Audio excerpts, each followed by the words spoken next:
Anybody named Way besides Teresa Way, Hunter's mom, who made the treats for today? Oh, Thank you, Teresa. Yeah, Teresa, thank you so much. Teresa, if you're looking to get into brand promotion, you got a couple professionals here that could get this off the ground. We're like Shark Tank, except I don't have any investment money available, nor do I have any experience launching brands. Well, keep your chin up. I think you're doing pretty well. Okay. Yeah. So, Teresa, if you're wanting to maybe be the next Cheryl's Cookies, call me. Or just have Hunter get a hold. It's probably easier if just Hunter. Anyways, the treats were delicious, and we appreciate it. We're assuming she did that for us.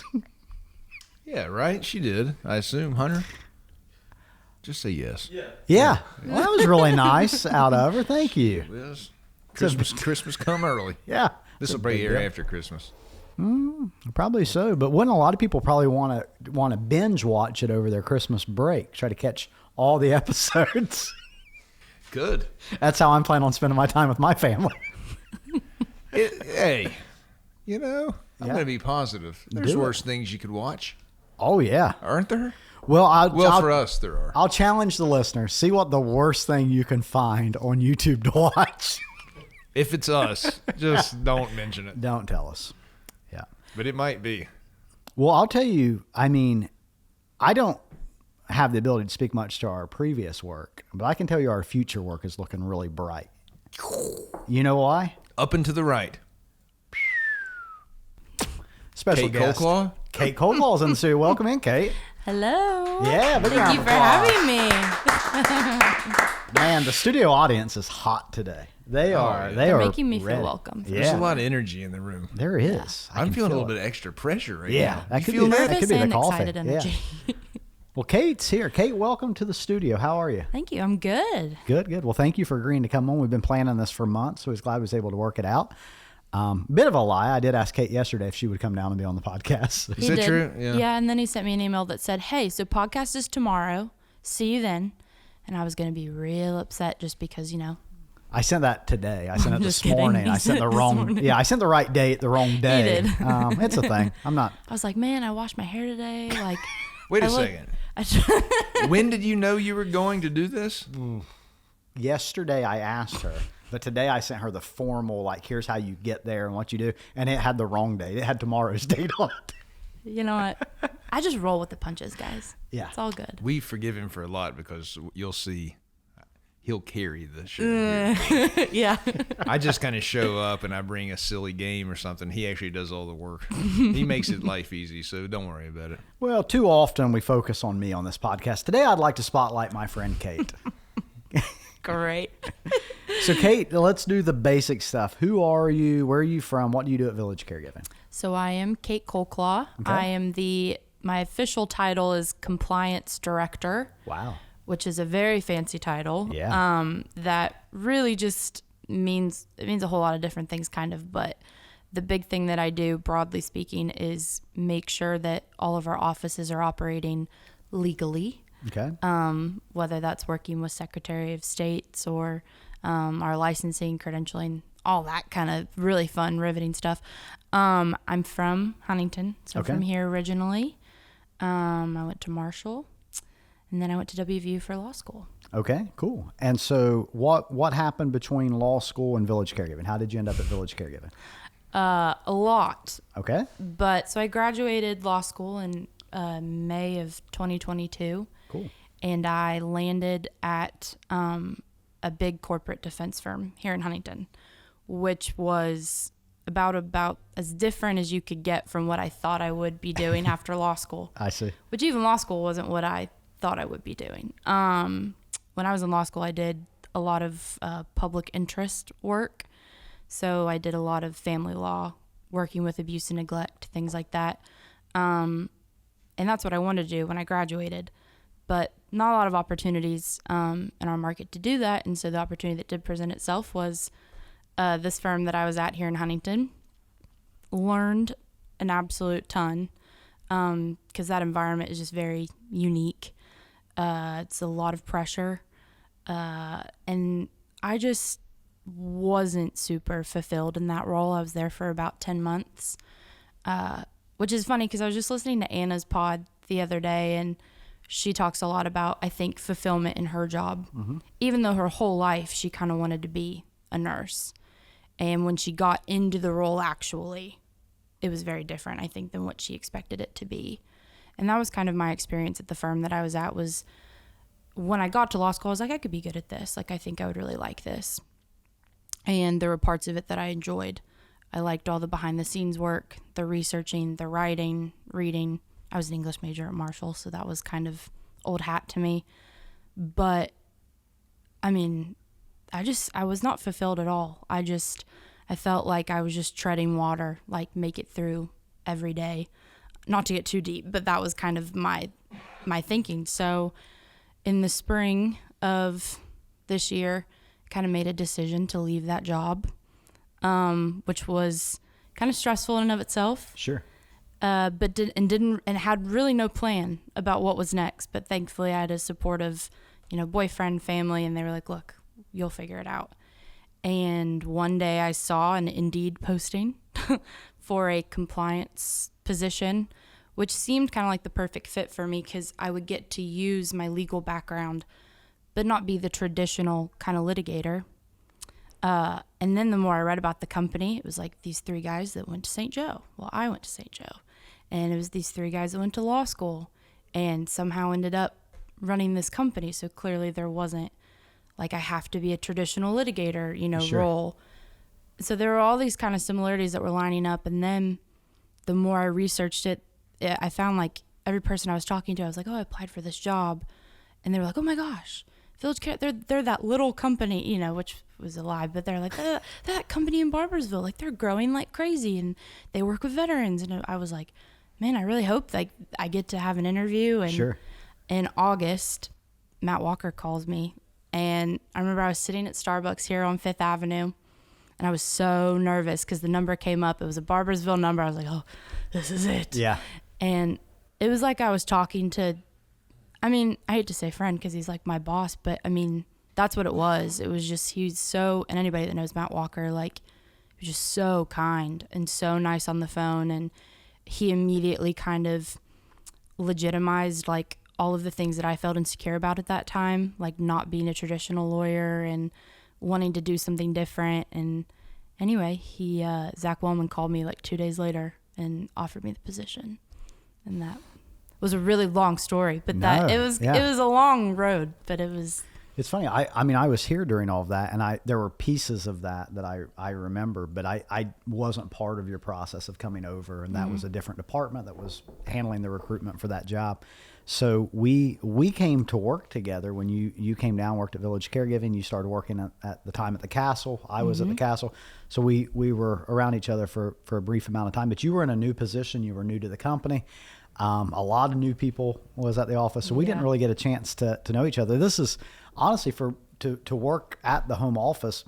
Our lives haven't really overlapped that much in our roles at this point. So this will be as fun for me as it hopefully is for the listeners, because I'm going to learn a lot about you today. I didn't know where you went to law school. Just before we got started, I found out you went to Huntington St. Joe. So yeah. Hi, Jeff. Hey, man.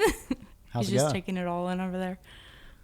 I know Kate fairly well. Okay. I know a lot of Kate facts. If we played the game, I bet I could do better. Well, I saw you brought the game in, so maybe we'll find out. As long as licorice and cats aren't on there, we should be fine, because Chandler really threw us for a loop there. He told me that he lied. I don't know if that's like a spoiler. He was like, I think I thought too much about it. Like, I wish I didn't. At any given time, we accommodate the fact that Chandler was going to think too much about it. Well, It's he thinks Chandler. too much about anything. He didn't lie. He just, Well, not lie, but he said that He he like tricked really himself. thought about it. Yeah. He said that in that episode, actually, about how he will have a take on something, but then go home and realize that isn't really how he felt once he thought about it. But then he's like, I just got to stick with it and ride with it now. Chandler Kinda Stacey weird. has always kind of been that way. I've known him since he was in kindergarten, and he has just always been a very big thinker. So you've known him for 12 years. That's unbelievable. Yeah. You get the age difference. I see I pulled a joke there, she said. That was good. Yeah, not bad. I know Kate. Okay. And I only went to St. Joe. Let's Yes. see here. You got your boyfriend, Zach, Okay.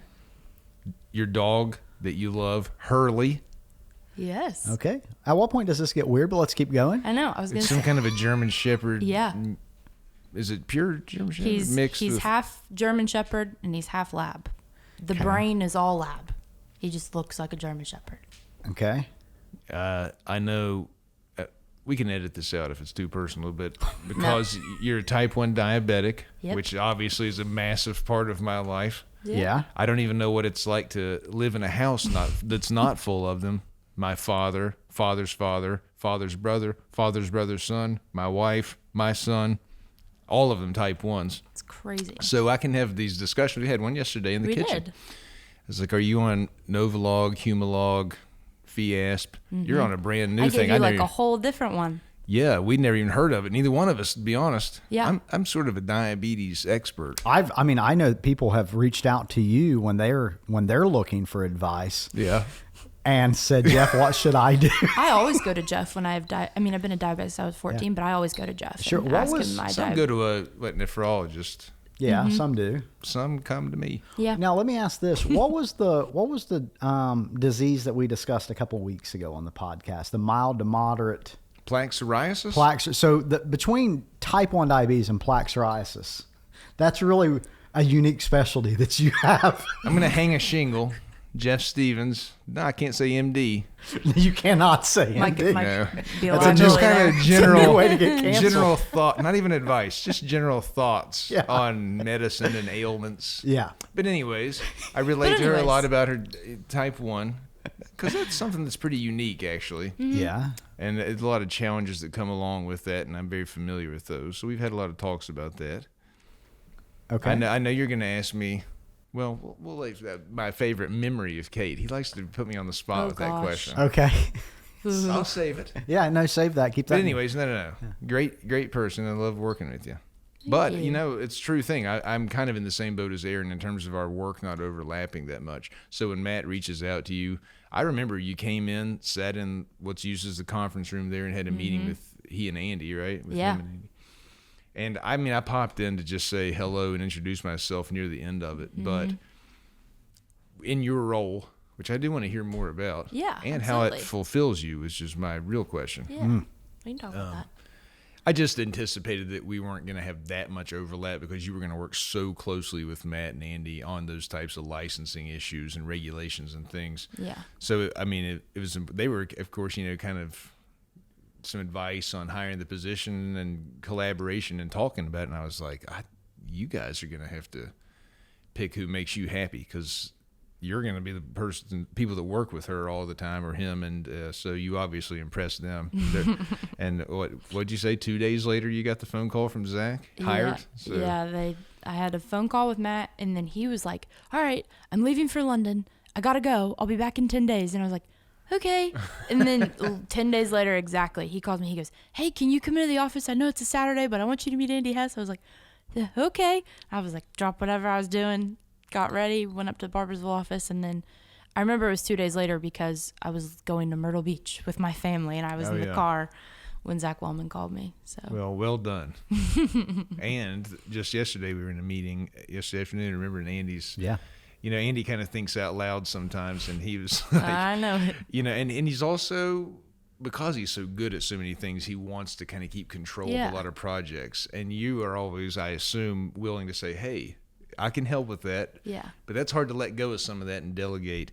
But he had sort of this moment where he's thinking out loud in this meeting, and he says something along the lines of, boy, I'll tell you, hiring Kate on board, she's really good. That was a big move. It's so necessary. And we're all like, yeah, man, we know. Like, We needed it. yeah, 100%. Yeah. But so, I mean that in a really nice way towards of Andy and course. you. Yeah. But there's so much work to go around. I'll hush now. No. Yeah, we appreciate it. Please keep telling me like how thankful you are for me. Yeah. I'm just kidding. I like listening to it. It's yeah. Serious question. Can I ask one to get back to Kate? Yeah. Instead of just me talking. No, it's wonderful. So I understand you come out of law school, you go work at a firm, and that's not fulfilling work. Yeah. So the good, the bad, and the ugly here, right? Give it to Yeah. us honestly. I have a hard time imagining that poring over state regulations and licensing laws is very fulfilling in the sense of the work itself. So what is it that you're finding fulfilling in this job? So I'll say this first, because I was kind of thinking about this as I watched Anna's pod the other day. I think that when I was kind of going through my transition, and I think a lot of people do when you're in your 20s and you're trying to find the job that you're going to do for the next 40 years, whatever. I think I confused fulfillment with what I wanted my purpose to be. You know, what's my purpose in this world? Like, what's my place? Because I think society in general just puts a lot of pressure on that. And so when I left the firm that I was at, I was like, well, who am I supposed to be? Like, all of those kind of big introspective questions, and of course my parents are like, you just need something. Like, you will figure that out. And it wasn't until I came to Village Caregiving that I realized those are two very different things. And it's kind of unattainable in a way. Not unattainable, but it's a lot hard to attain, I think, a job and find a job that you're like, oh, this is my purpose. My friends that are teachers, I will say, they're like, this is what I was meant to do. But for me, I wasn't sure of that, like what my purpose was. But I knew that I was starting to be fulfilled by this job. So it's not the paperwork that I do, but it's just coming in and working with a group of like-minded people, people that value the same things that I do. And you don't realize how important those things are to your day-to-day workplace when, I'll just be completely raw and honest. My last firm I worked at, again, I learned a lot. The one partner that I really did a lot of work for, he's a brilliant attorney. But I came home crying nearly every day because it was just an insane amount of weight and stuff on my shoulders. It was mentally taxing, physically taxing. Just everything. When all of a sudden I'm at a job where I come home and Zach's like, well, how was your day? And I'm talking about things that I talked about over lunch with Adria and Will and Chris and Tony, or I'm I had a meeting with Jeff Stevens, one of the owners of my company, and he came and found me and wanted to pick my brain about, compliance things and actually listen to what I had to say. Or Andy came into my office one of the first few weeks that I was there.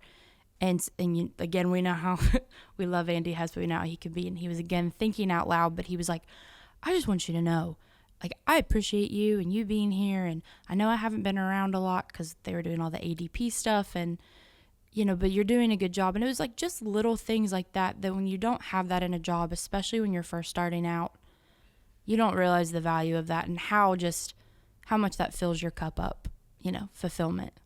So no, it's not the paperwork. It's not talking to state workers all the time or mailing, all the stuff that kind of goes into compliance.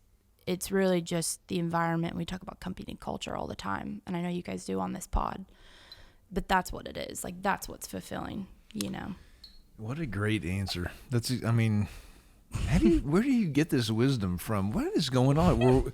We weren't like this when we were younger. Or now. I think, let's be real, we are now, but it took a lot longer to get there. Yeah. I mean that with complete honesty and admiration. You're exactly right. What gives fulfillment? First off, you have to identify what your values are. Exactly. And those are 100%. not values that were given to you by your parents. They told you this was what's important in life, or teachers, this is what's important in life. Everybody's different. Yeah. And until you actually define those for yourself and then try to attain those things, I don't care what job you do, you will never find true, deep, lasting fulfillment. Yeah. And you already understand that. And how cool. I'm just in awe sometimes. I mean it. Well, I appreciate that. It was a lot of stuff that I think took me to get here, because I think if you had asked me a year ago, well, because here's the thing, you asked me a year ago if I was still at that job, oh, do you like working here? I'd be like, meh. And I gave the same answer to everybody. I'd be like, yeah, the money's good. That would be exactly the answer I would give. You know what's funny? The company, Aaron is great at pointing out this kind of a thing. Imagine Village Caregiving as a human being. sometimes it's even a decent mental exercise to put him in the chair in the room. If there's an empty chair at the conference table, what would he think about this decision we're getting ready to make? Yeah. Would he be in support of this? Would she be in support of this? It has to have those values too, just like we do as individuals. And so it's one of the things we were talking about today. Like, we kind of know what they are, but like really, really do the hard work of drilling down exactly what that value statement is right now. And it can even, over time, maybe bend and change a little bit. But then, is the company attaining those values as if it were a person? And when that all happens and there's congruency between what we say we want to stand for and this is what we believe in, and then we're living that and walking the talk. Yeah, practice all what of we a sudden preach. you go home with the feeling you're talking about, which is fulfillment. But man, that's a lot harder than it sounds to get to all the time, and that's why a lot of companies go off track with it. It's just that's tough. No, 100%. I mean, and it's exactly what you just said. It's a lot easier to, on paper, have a mission statement or, our values, doing the right thing in common sense. It's easy for us to put that on a paper. It's easy for us to say that at our conference in Nashville with all of our employees. It's a lot harder to, like you just said, put that into practice and even unconsciously put it into practice, not just, doing it because you feel like you have to. It's just, and hiring people that believe in those things and embody that as well. So yeah. Thank you. When Chandler was on, he was kind of a similar conversation. Like, do you find satisfaction, joy, whatever, in your task? And he said, filling out unemployment claims isn't what I would do in my free time, right? That isn't the thing that gets me up and gets me going. I was later in life than I would like to admit that I realized that a degree or a certification or whatever the thing is, a licensure, professional stuff, I think maybe you touched on this a bit. I always treated that as a destination instead of a passport. And so when I went into nursing school, I treated that, my RN license, as my destination. But it truly was a passport to open up opportunities of where I was meant to be in life and to do the things that I was meant to do. I found, honestly, more of that here at Village Caregiving when I look around, and there are folks that have many varying degrees, a lot of attorneys, but a lot of people with different backgrounds. That was their passport to get into an area where they were trying to be. So was there a period of time, I don't know at what point you kind of realized that you were likely going to law school, but was there a point of time where you realized the time, the energy, all this work, and you land at the destination and you're like, oh crap, like what have I done? At what point did you realize this is a passport, not a destination? Oh, 100%. So it was even before I got to law school. It was honestly the decision to go to law school was me saying, this is going to be a passport onto the next thing for me. My mistake was not having a good enough idea of what that would be after law school, if that makes sense. Yeah. So I was at Marshall, and I was one of those people that had like 3 different majors before I got to my junior year. I just have always been someone that I think you said this on Anna's pod. You said I thought about being a veterinarian and, and then you became a nurse. It's like, I had a lot of different ideas of what I thought I wanted to be. So freshman year I was pre-med. Didn't realize I hated science. That did not obviously work out well. But then I became an English major, creative writing. Because I went back to basics and just thought, this is what I loved in high school. Sure. I had a great teacher, Ms. Evans. Shout out Angie Evans, if you're listening. She probably is. Oh, yeah, she definitely is. Hi, Angie. So I did that in college for the last 2 years, but it was in the summer before my senior year. My dad, who teaches at Marshall, was like, I love you, but we have to start thinking about what we're going to do after, because I hadn't shown any interest in teaching or getting my, graduate degree, anything like that. And I was like, I really don't know. And he's like, well, and it just so happened that one of my dad's good friends, who also married Corey Watson, is Judge James Young out in Wayne. And he had said to my dad, I guess, right before my dad had this conversation, that why doesn't Kate come spend a week with me out in Wayne County, watch, and she can sit in the courtroom. I think she might like going to law school. I think she could be good at it. And so I went, and I was fascinated by it. I loved watching this stuff happen in real life that honestly I watched a lot on TV. Any chance it was Boston legal? All right, if any listeners ever decided to go to law school because of William Shatner and Boston legal, could you let me know? I'm bound and determined to find someone that was inspired, because I almost got there. He almost convinced me to go. He convinced me I wanted to go into space. Continue on with your story. That's okay. No, I mean, I think that I was like, okay, well, this could be good. And everybody I talked to, because then after that, I just I'm one of those people that once I get an idea in my head, I'm like 100%, I'm just going to go into it. So I talked to a bunch of people, and they're all like, reading and writing, that's all you do, right? And I was like, oh, well, I do that anyway. Like, I could be good at that.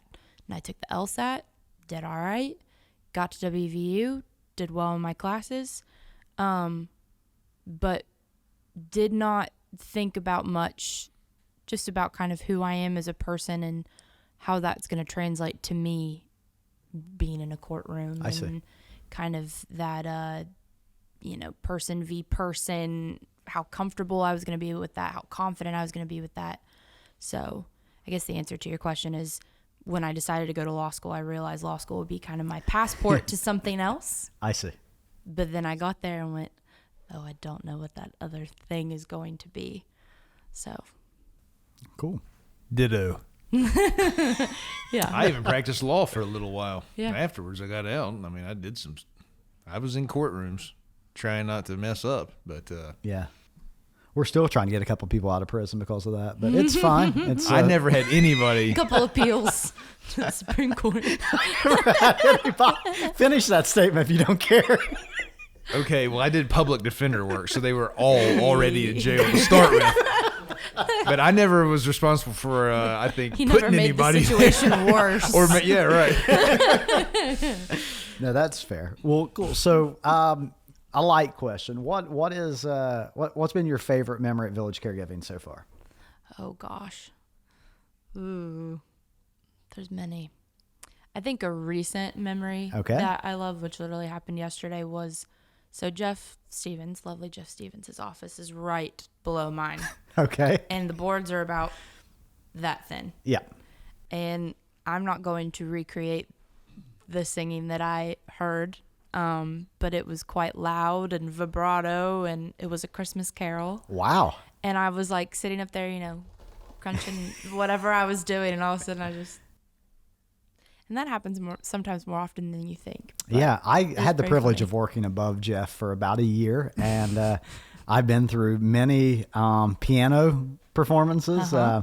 Back when we were all at 650 at the old office, Jeff would sometimes put the Page All speaker system on and then play his guitar and sing for everyone. Oh my gosh. We had some really good times, but that's a cool memory. Impromptu concert. Can you hear my phone calls and stuff? No. Whew. Just kidding. I actually have a while ago memory. Okay. That involves pretty much everybody. So, and it was within my first week at VCG. So I came downstairs, and I think I was just wearing like a blouse and jeans or whatever. And Chandler looks at me and goes, well, you're going down today. And I was like, what? And he said, in the kickball game. And I said, what are you talking about? Like, this is just a Friday morning, whatever. Yeah. He goes, and I was like, what are you talking about? He goes, we're playing kickball later. I said, okay. So I went back upstairs, and I was like, surely he's just like messing around with me. Sure, that would make sense, honestly. And then next thing you know, I watch Chris Adkins carrying a cooler down the hill to where we're playing. Like a couple hours later, I was like, oh my gosh, like so I go outside.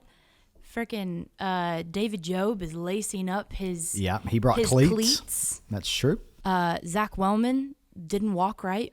He still doesn't walk right. We had 2 or 3 hamstrings pulled. Yeah. Maybe a ruptured Achilles. So I think that actually, I mean, I love that I can hear you singing, but I think that was probably my favorite. memory was. That day, Matt Walker did a sliding catch across the backfield of the kickball. It was an amazing It was catch. unbelievable. Amazing. He made two. You were really good too. Yeah. Well, I didn't participate in that. no. Me and Jeff Heflin sat, and we were kind of the managers. Yeah, I called you the cheerleaders. Managers is probably Managers, fine too. cheerleaders, I cheered. synonymous. I don't mind being a cheerleader. I don't either.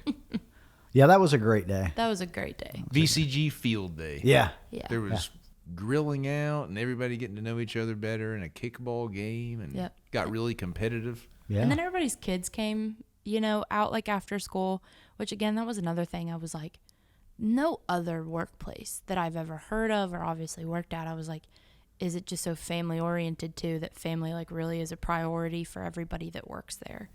And I just thought that was great. Yeah. I just remembered that my daughter and Andy's daughter Lily and Matt's daughter was Ruby. They all went inside and got village caregiving hats and came back outside pretending to be the three of us. Yes. And talking in really She insulting voices. She goes, I'm Jeff. Right. Just over and over. He does that a lot. He'll walk around and just be like, I'm Jeff. And I'm like, I know. Well, and You're like 5 years. I got it. Lily was just standing there kind of like as her backup, but she didn't say anything. It was all Rachel. It was funny. I recently posted on social media that the village caregiving is a great place to raise a family. And that may not make sense to people outside of village caregiving, what that even means, but it is a great place to have kids and to work like it, because for 1,000 reasons, you know, you have the flexibility. I'm going to the kids' Christmas play soon, and there different things happen that allow us the flexibility to have children and to have commitments outside of work that our life can continue going on while still working hard and doing a good job. But it's just it's just a great place to be with a family. That is exactly. Thank you for bringing the conversation Yeah. full circle, because if you have a defined list of personal core values, one of mine, I have 6. I'm not going to get all into it, but one of them is family. If your job, your career, the place aligns with that value of supporting that core value to yourself, then you're going to get fulfillment out of it. And yeah, it is a good place because we do things like that. Yeah. You had a Christmas party for all the kids last weekend. Yeah. Yeah, that which was great job, by the way, thanks. man. That was cool. a freaking banger of a kid's Christmas party. There was the best Santa Claus you ever saw in your life. He was great. He was the real I one. did hear that the Santa Claus that he was there. Yeah, he was. He was great. You could have convinced me. Yeah. Yeah. A lot of presents given out, craft tables, snacks, the whole night. It was really well done. Oh, thanks. The operations team did a fantastic job putting that together, and it was special. You know, my parents had good jobs growing up and stuff, but I didn't have that. I never went to like a kids or a work Christmas party where families would go and stuff. And I know my kids are going to remember these things. And I'm like, and I know that the folks that work there, their young ones will remember it as well. So we're trying to make memories while we can with them. And thank God we work for a place that lets us do those things. Yeah. Well, bravo. Well, thanks. Bravo to the ops team, too. Yeah. And to Julie and David Shields. Oh, fantastic. They there were was. helped with the crafts Yeah. and decorations and all that. Did Julie bring baked goods? Oh my God. Did she bring baked goods? I don't want to get into it with Miss Way, but it was, if we're going to have a bake off, I have had some delicious treats in the last week. I'll just leave it at that. Never Life met is a good. baked goods of Julie Shields that I didn't enjoy. No. Try to find some. A couple of them rolled on the floor. Kid knocked them off. I ate them. I don't care. I got a special cookie with the VCG logo on it. Oh, there you go. What do you think about that? Well, that's nice. I had like 7 oatmeal cream pies. So what do you think about that? I think that's some. Yeah, one of them's a health issue. Hey, Jeff, let me ask you a question. I don't know if you ever thought of this or not, but what's your favorite memory of Kate? I was going to go to the kickball game also. Oh, I I'm sorry. see. I That's stole cool. it. That was in addition to it being a great day with a lot of fun, good food, and the outdoors. It was a beautiful day. Yeah. It was the first time that we really just got a chance to talk for a long time, get to know each other. Mm-hmm. She met Sarah, and that's my main connection type memory. Lightning round question. Nashville 2023 Village Caregiving Annual Meeting. What's your thoughts? Awesome. It Perfect. was. Let's move. Yeah. I'm kidding. Go ahead. No, it was awesome. Next question. That's enough. Yeah, that's all. That's a great way to describe I mean, there's it. just no way else you would describe it. I would dare anybody else to go to another work conference and that it look like that. Like that was just I brought my mom with me, and I would come back up to the room at the end of the night, and she'd be like, "Well, what'd you do?" And I would tell her, and she's like, "I mean, this is a woman that's been to a lot of conferences." And even she was like, "That's crazy. Like, that's awesome." Yeah. Let me ask you a serious question. Go on. Okay. This is kind of embarrassing, but we're real on here. Did we even talk to each other at the meeting? Not a one time. Okay, because there is now when you start pushing, getting up to 150 to 200 people at the dinner the night before and stuff, I can't remember. Yeah. I came home. I had to think, like, was Kate there? Did she make it down there? I figured you were, but I don't think we ever got to speak to each other the whole time. I will say it is, as a new person, it's pretty overwhelming. I will say that a little bit. Like, I walked down because I brought my mom, but she didn't come down to anything. So walking into like that cocktail hour by myself, even though like I know everybody at the home office and I've met a few directors here and there. Again, shout out Chad Simon. It's still 130 people I haven't met. So that part was a little intimidating. Yeah. And I think, if I'm just being completely honest, I think I just kind of reverted to what was comfortable. And, I found Leanne Woda. Sure. And, I made a beeline for Adria. Like, and then I ended up talking to our new DO at Louisville. His name is escaping me right now. Andy Pickering. No, he's Corey's cousin. Oh, the DO. Sorry, Carson Nash. Carson Nash. Yeah, he was sweet as can be. Talked to his girlfriend. So I think, if I'm being completely honest, I think nerves got a lot of it. I just see. wanting to kind of get out of that comfort zone. But, Question. Yeah. Moment of the meeting.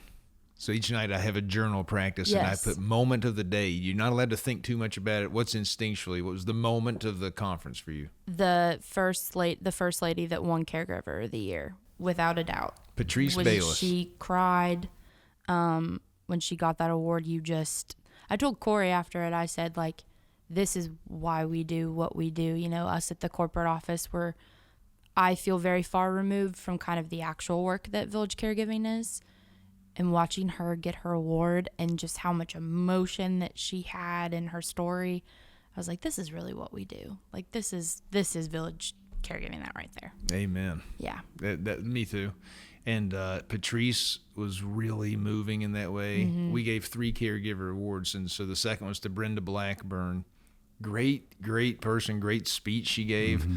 The third one was Kylie Bradshaw, works in the Bloomington office. I almost couldn't get through reading the words to introduce her. I mean, I seriously got choked up to, like, I had to take a longer pause than I wanted to because it was obvious, man, this is getting to me. But she was an incredible person too, and you're right, it is a reminder of why we do what we do. Mm-hmm. Absolutely. Yeah. It was, a lot of people, though, said that it was the Village Caregiving Trivia at lunchtime on day 2. Oh, yeah. I was really surprised about the amount of people that have reached out about that, and just said, the award show was, I'm getting a lot of laughter. It must be feedback in the audio, but it was good trivia. I enjoyed it. You know what? I sat next to the CEO of the Home Care Association of America, Jason Lee, while we had lunch and did that. He enjoyed it too. Well, good. There's a little feather in your cap. I don't imagine they'll be trying to recruit me anytime soon, but you never know. Well, you never know. Jason, if you're in the area, you want to come by, I'll ask you some questions, trivia, if you will. Speaking of trivia, we have this little segment here on the podcast. I don't know if you've heard. Everyone always glances down at this guy. What is this thing called?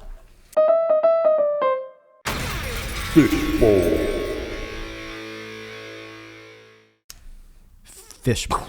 So that's a lot of rehashed questions in there, man. Okay. You can pull out a couple just to see what Let's see Kate's what takes happens. are. Yeah. Where did these questions come from? So these were from Thanksgiving. Okay. We had a Thanksgiving edition fishbowl at my house with 10 family members. I know this one already. I want Pull, one. you might as well pull 3, 4 at a time. Now, some of these were written by my daughter. Some were written by my mom. You're going to get... You can tell by the handwriting. Yeah. Probably. That looks like a Rachel one. It is. Yeah, Okay. this is dedicated to Rachel. Let me ask you a question. Which breed of dog would you like the most? Oh, you're going to have to pick between a German Shepherd and a Lab right now. What half of your dog do you like the best? It's like that Bible story where you cut it in half. You already told us which end the Lab is. Choice. No, I'd probably pick the Lab part of my dog just because I think that's where all his personality comes through. I see. It's clearly never protected you from an assassin. Or you No, would have I would picked the have an German Shepherd intruder in part. my house, and my dog would be like, "She's right upstairs. Yeah, let me help you find her. Yeah, let me help you find her." Really? Absolutely, 100%. You know, so would my dog, which is a Bernie Doodle, but she would at least bark and wake me up first. That's the value of having her in the house. She will do that. Will your dog do that? Will Hurley do this? Hurley will bark if he sees another dog and I don't let him go. What if say a hi. person's coming in middle of the night? Get in here. Person Just comes in the middle of the silently night, lead them to now you. He will body slam them, but it's because he wants to Yeah, be lovin's. hugged and Sure. loved. But then he'll immediately say, "Yes, right this way. She's up the stairs. Second bedroom on the right." Okay. 100%. Yeah, I'm gonna stick with Golden Doodle because Callie may hear this, and I couldn't face her if she knew I said someone else. We talk a lot about dogs listening and learning. I know it scares me to death. Here. Do you think that you might be the greatest in the world at something that you've never tried? Absolutely not. Probably no. You know, on Chandler's podcast, we discussed if we would be good at jumping out of airplanes. Didn't he say that? He thought he would be really good Really at good. it. Which But was, see, that is me and Chandler. The That's difference an between odd us in a thing. nutshell.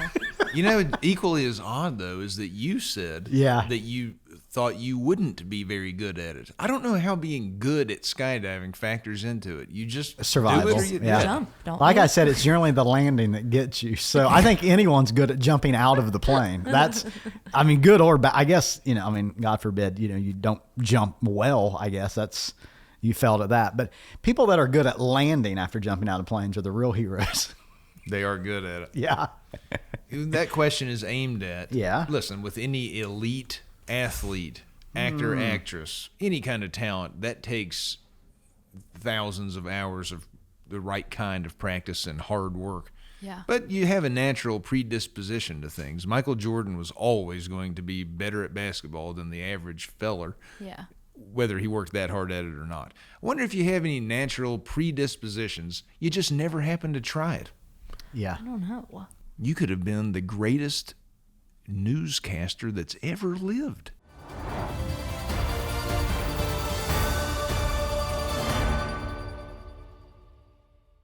I could.